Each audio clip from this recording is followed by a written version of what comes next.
I mean, think about it. Half of the players that go in the first 3 rounds of your fantasy league this year, Yeah. they're going to completely bust. Oh, absolutely. It's just the math is brutal. You've got injuries, coaching changes, just sudden efficiency drops. Right. So your season isn't actually won in round 1, Yeah. when everybody is just pointing at the obvious superstars. No, not at all. It's won in round 8. So today, we are doing a deep dive into a massive stack of data. We've got positional rankings, cheat sheets, basically everything from the 2026 sportsbrackets.net fantasy football hub, Yeah. and we're going to build an absolutely impenetrable draft strategy. Yeah, because the mission today is separation, right? Wow. We are isolating the preseason noise from the actual, mathematical Oh, reality. this is so hard to do. It is.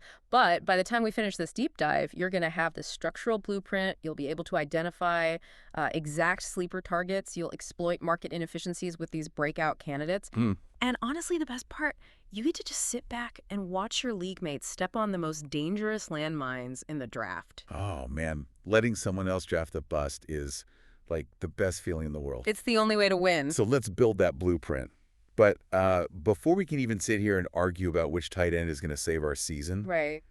we really have to talk about the physical mechanics of the draft room itself. Yeah, the setup. Because if you can't track who is actually available on the board, like any strategy you attempt to deploy is functionally useless. Exactly. Step 1 is you have to establish a centralized brain for your draft. So the flagship tool that the sportsbrackets.net hub provides is their top 200 PPR cheat sheet, but it's coupled with a physical printable draft board. Okay, stop right there. I'm going to push back on that immediately. Oh, here we go. Why in the year 2026 are we printing a physical paper grid? Because it works. But every single fantasy app tracks the draft automatically on our phones. I mean, insisting on paper just feels a bit, I don't know, stubborn. Well, okay, it has absolutely nothing to do with tradition. It is entirely about spatial awareness Okay. and anticipating human behavior. How so? When you stare at a vertical screen on your phone, your field of vision is incredibly restricted. You're really only processing, the next 5 or 10 players? Yeah, whatever fits on the screen. Right, and it's whatever players are being projected by that specific app's default algorithm. Sure. But a physical board hung on a wall, that allows you to process the entire draft visually across all 12 teams simultaneously. So it's essentially like a radar for panic. Exactly. You can instantly see that, oh, the manager drafting out of the 8 spot hasn't taken a quarterback yet. Right. And you do that without having to swipe through like 4 different roster tabs while the clock is ticking down and you're sweating. Precisely. Because anticipating positional runs is the single biggest advantage you can manufacture in a draft. Oh, for sure.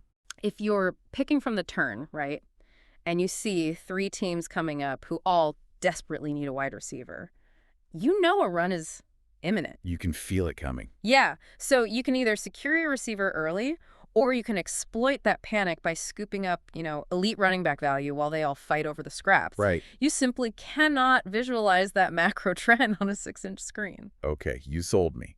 The printable grid they provide handles a lot of the mental friction too. It does. Because it's 12 teams, 15 rounds, and every single cell already has the overall pick number written directly in it. Which is huge. Right. So nobody has to pause the draft in round 7 and be like, oh, wait, who is on the clock? Right, which always happens. And that actually brings us to establishing that clock. Yeah. Setting the draft orders, usually the first major argument in any league. Oh, people get so mad. They really do. Which is why the hub includes a digital draft order randomizer. And the documentation is very specific that it uses a true Fisher-Yates shuffle.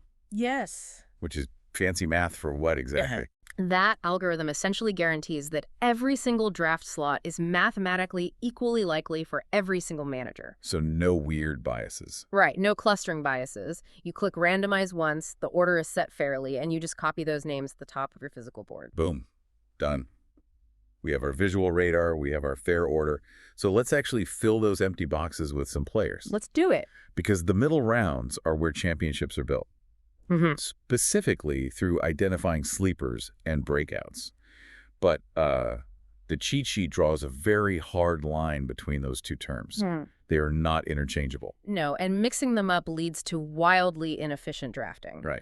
So the market defines a sleeper as a player who will return more than their draft cost because the public is fundamentally underrating their established role. Got it. So the opportunity already exists, but the draft cost just doesn't reflect it. So a sleeper is just a mispriced asset. Exactly. The math says they should be expensive, but human perception is keeping them cheap.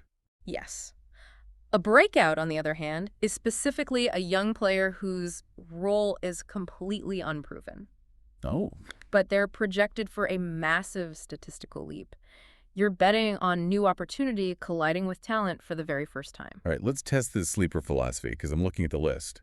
And the top sleeper on the entire board is Travis Etienne Jr., running back for the Jaguars. Yep.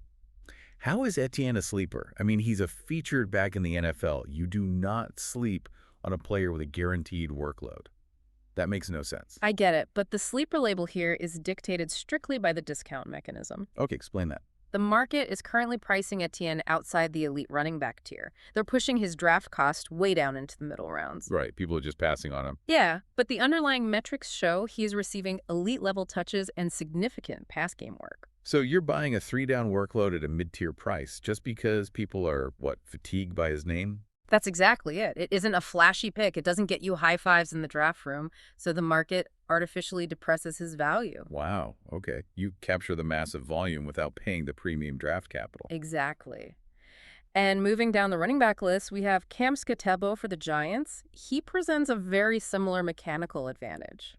Skidtebo is interesting. He's a highly physical runner, and the projection models here indicate a significantly larger workload than his current average draft position implies. Right, because physical, between the tackles, runners often get heavily discounted in fantasy drafts. Because their style isn't aesthetically pleasing. Right, they aren't ripping off 40-yard runs every week. But volume is king. The models project he will command a massive share of early down carries in New York, which creates this massive discrepancy between his actual touch count and his really cheap draft price.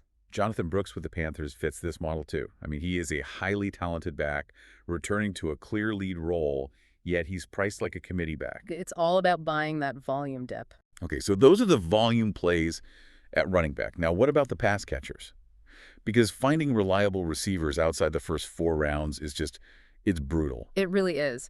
And Michael Pittman Jr. for the Colts is the ultimate sleeper test for fantasy managers this year. The ultimate test because he is completely unsexy to draft. Yes. I mean, he isn't making the one-handed 60-yard diving catch on the highlight reel.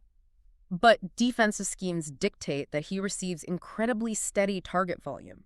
He operates so efficiently in the intermediate zones against zone coverage. Which means Anthony Richardson is just peppering him. Right. It basically ensures he sees 7 to 10 targets a game. And right now, you can draft that mathematical certainty at a WR3 price. So he is the structural foundation that keeps your lineup afloat during bye weeks. Precisely. You just lock in the points. Yeah.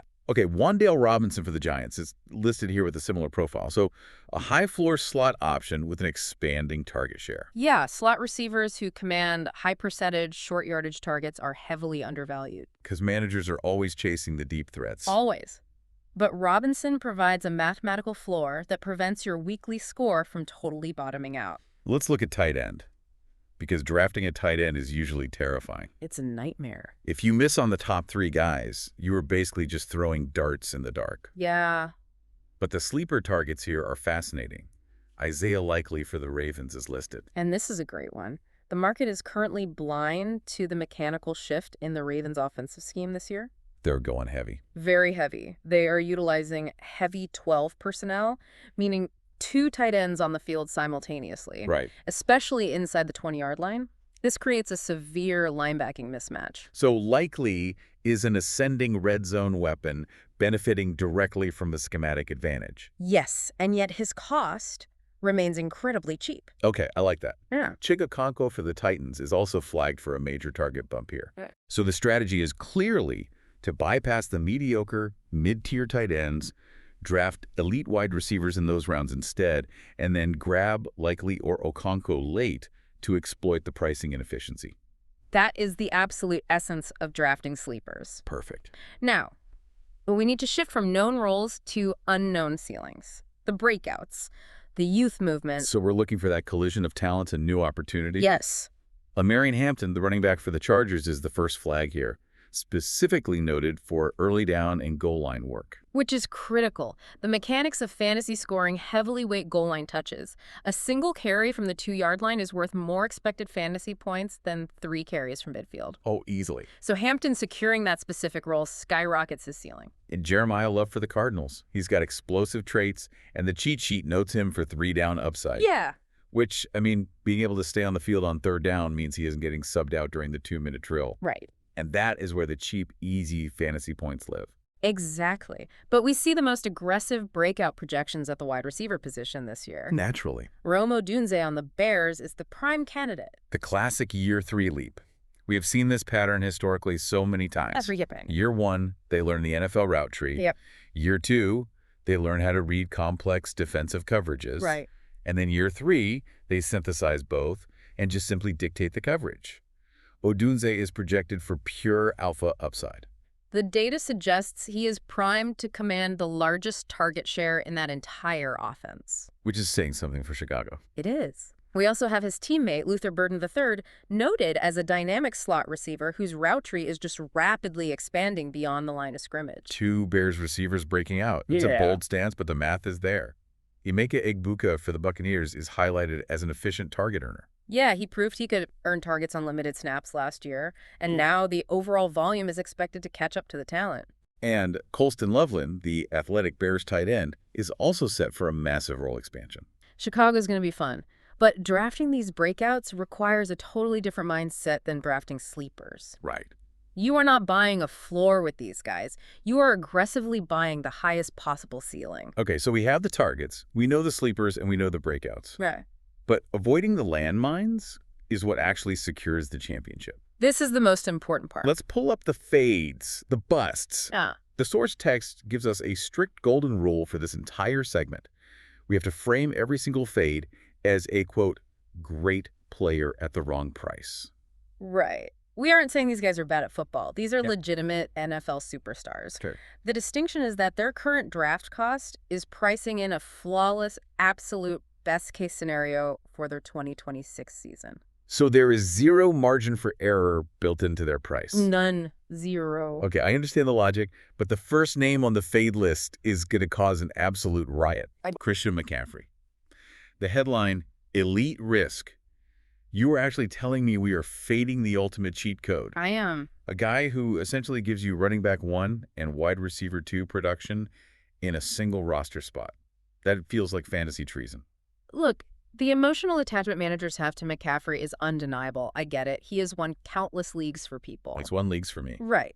But the strict math of his draft price versus his real age and his documented injury history, it just creates a toxic risk profile. The argument here is that you aren't paying for who he is right now. You're paying for the 17 perfect games required to justify taking him first overall. Exactly. To return value on that pick, he must remain on the field for every single game, performing at peak efficiency. Which is a tall order for any running back. If he misses 3 games, or, if San Francisco implements a load management strategy to save his legs for the actual NFL playoff, Which they totally will. then your fantasy team suffers a catastrophic loss of expected points. Wow. Let someone else take on that season-sinking risk. It is terrifying to pass on him, I'm not going to lie. But the cold logic dictates that great players become busts when the price demands perfection. Right. Which brings us to the age and regression cliffs. Derrick Henry. The volume history is legendary. Incredible. But the physical toll of his rushing style is compounding.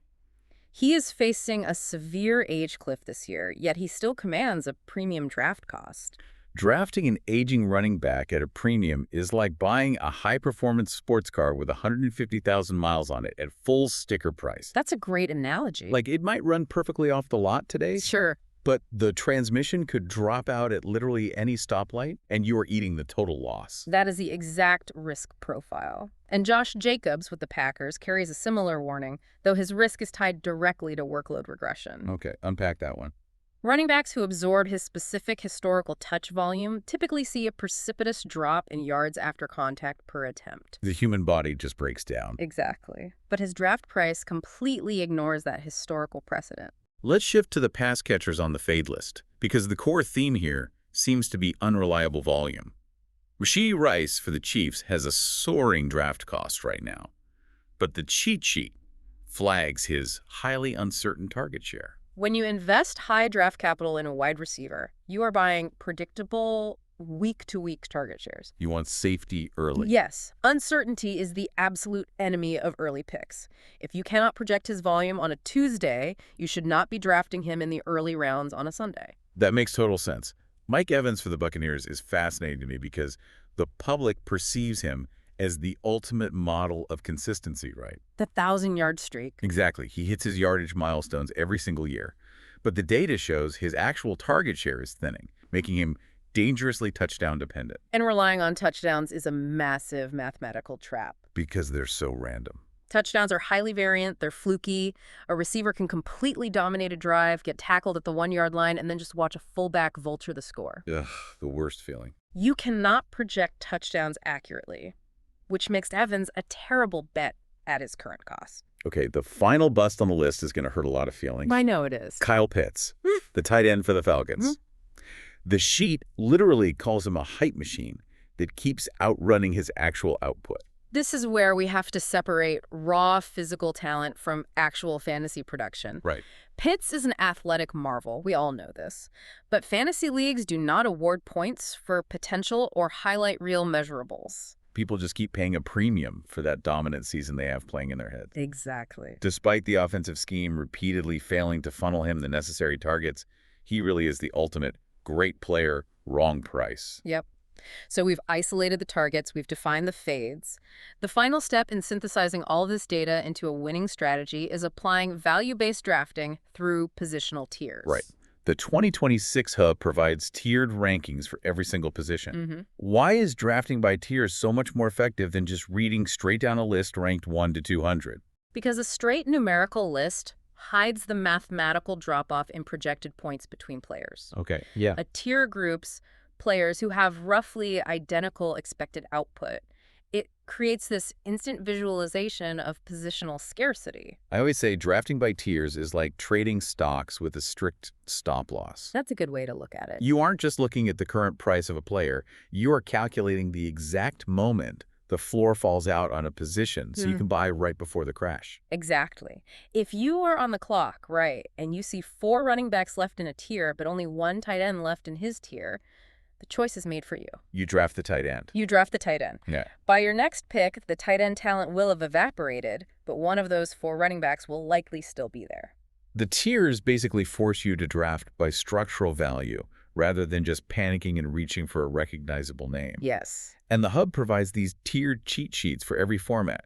Half PPR, standard, superflex, 2QB. They even have IDP rankings. Which is crazy comprehensive.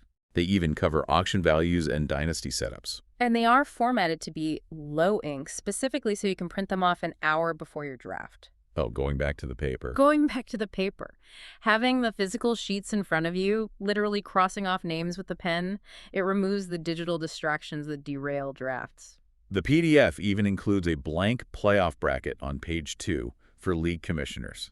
It's a single elimination bracket for up to 8 teams, allowing you to just map out your path to the championship on paper as the regular season unfolds. The preparation is entirely handled for you here. The execution is simply a matter of discipline. Just stick to the plan. Stick to the tiers, hunt the mathematical sleepers, stash the breakouts, and please let the rest of your league overpay for the landmines. So grab the cheat sheet, print the board, and use the randomizer.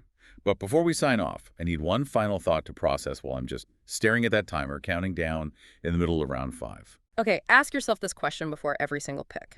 Are you drafting this player based on the incredible highlight reel you remember from 2 years ago? Or are you drafting the strict, cold math of their projected 2026 volume? That's heavy. The biggest opponent in your fantasy draft isn't the other managers in your league. Right. It is your own nostalgia. Oh, wow. I am leaving you with that. Grab your cheat sheets at sportsbrackets.net, trust the math, and go dominate your draft.